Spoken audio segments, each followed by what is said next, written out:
जब भी हम वीज़ा एप्लीकेशन सबमिट करते हैं, या तो वो अप्रूव होता है या तो वो रिजेक्ट होता है, या हम ये चाहते हैं कि प्रोसेसिंग के बीच में ही अपना पासपोर्ट वापस ले आए।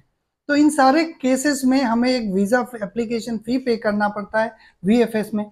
अगर आपका वीज़ा अप्रूव्ड हो जाता है तो आप वीज़ा एप्लीकेशन फ़ी रिफंड नहीं कर सकते हैं। अगर आपका वीज़ा रिजेक्ट हो जाता है तो आप पार्शियली अपना वीज़ा एप्लीकेशन फ़ी रिफंड करवा सकते हैं। अगर आप अपना वीज़ा एप्लीकेशन बीच में ही वापस लेना चाहते हैं, तभी भी आप अपना पार्शियली रिफंड ले सकते हैं। आज की इस वीडियो में मैं आपको यही प्रोसेस के बारे में बताऊंगा कि कैसे आप रिफंड क्लेम कर सकते हैं वीएफएस में।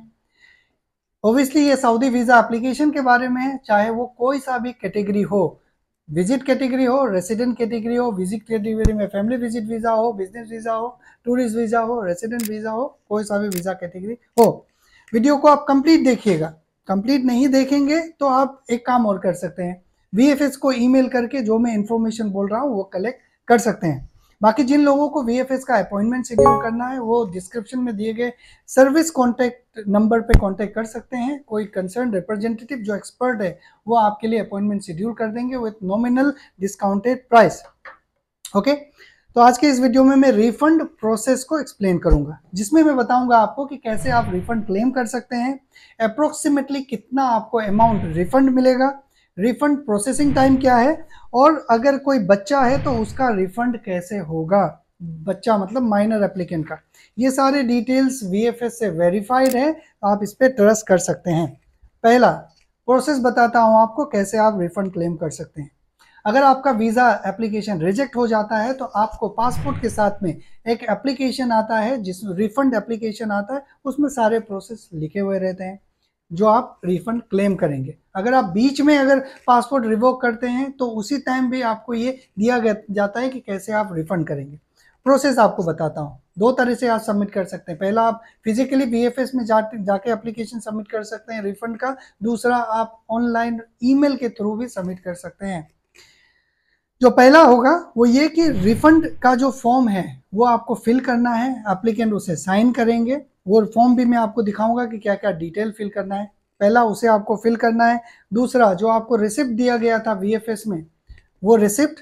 और तीसरा, आपका कोई भी government ID proof, Aadhaar card हो सकता है, पैन कार्ड हो सकता है, ड्राइविंग लाइसेंस हो सकता है। चौथा, आपका जो बैंक अकाउंट जो है उसका पासपोर्ट का पासबुक का कॉपी या फिर कोई क्रॉस चेक का कॉपी आपको देना पड़ेगा। ये सारे डॉक्यूमेंट्स आपको देने पड़ेंगे, तभी आपको रिफंड होगा।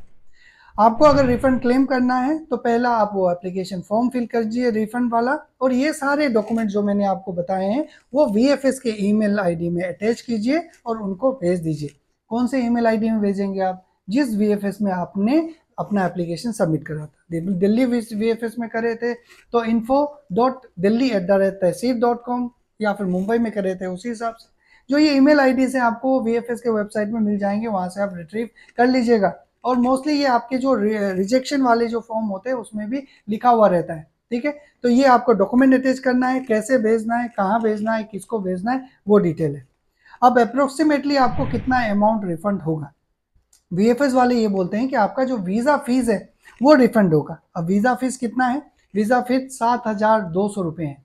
उसके अलावा आपको जीएसटी है, एप्लीकेशन फीस है, इंश्योरेंस है, कोरियर है, ये सारे रिफंड नहीं होंगे। जो वीज़ा एप्लीकेशन फी है वही होगा। तो ये मान के चलिए कि आपको 7,000 से 8,000, 8,500 रुपये पर एप्लीकेशन का जो फीस है फैमिली विजिट वीज़ा का या फिर विजिट वीज़ा कैटेगरी का, चाहे वो टूरिस्ट हो, बिजनेस हो, फैमिली विजिट वीज़ा हो, उनका रिफंड मिल सकता है। ये हो गया अमाउंट।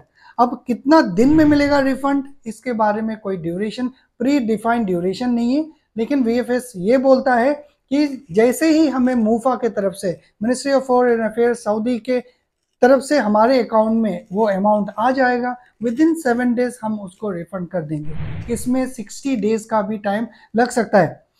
अब मान लीजिए कोई बच्चा है, छोटा सा बच्चा है जिसका बैंक अकाउंट नहीं है, तो उस केस में वो अपने जो पेरेंट्स हैं उनका bank account details passbook inter कर सकते हैं।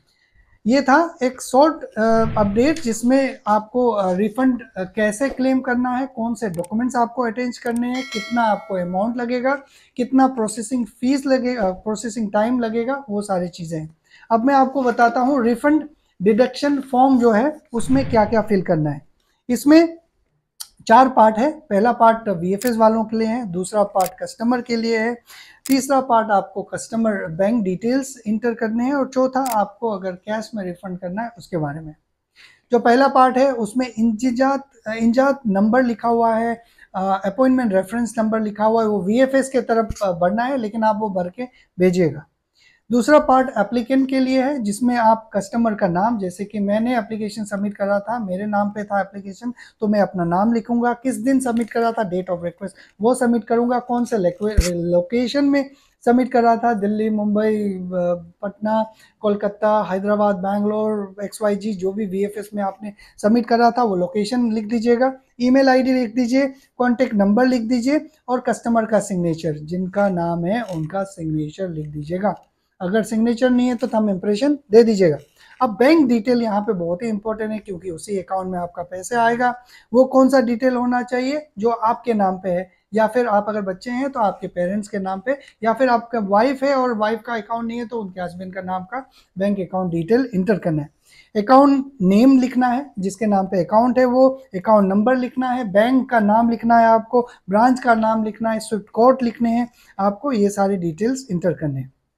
अब यहाँ पे कार्ड ट्रांसफर का भी डिटेल दिया गया है, वहां पे आप कुछ मत फिल कीजिएगा, कार्ड डिटेल लिखिएगा ही मत, ओके, क्योंकि VFS वाले यही चाहते होंगे कि भाई अगर कार्ड से पेमेंट करा है तो हम उसी पेमेंट मोड पे इमीडिएटली ट्रांसफर कर देंगे, लेकिन यहाँ पे आप कार्ड डिटेल लिख रहे हैं, वो रिस्की हो सकता है, तो कार्ड डिटेल वाला ऑप्शन आप चूज मत कीजिएगा। यहाँ पे रिफंड जो है बाय कैश का भी ऑप्शन है, इसके बारे में क्लियरिटी नहीं है कि कैश में कैसे वो रिफंड करेंगे, ठीक है। तो ये फॉर्म भर के आप साइन करके, जो ईमेल आईडी में मैंने बताया है कि कौन कौन से डॉक्यूमेंट आपको अटैच करने हैं, फिर से आपको बता देता हूं।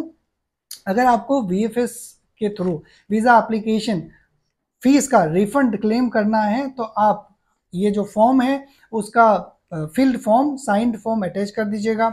जो रिसिप्ट था आपके पास जो VFS से मिला है वो आप अटैच कर दीजिएगा। एक government ID proof, Aadhaar card, PAN card, driving licence, voter ID जो भी है वो अटैच कर दीजिएगा। और बैंक अकाउंट का जो पेज होता है, बैंक का जो पासबुक होता है उसका पेज या फिर एक क्रॉस चेक का फोटो अटैच कर दीजिएगा। तो ये था कंप्लीट रिफंड प्रोसेस।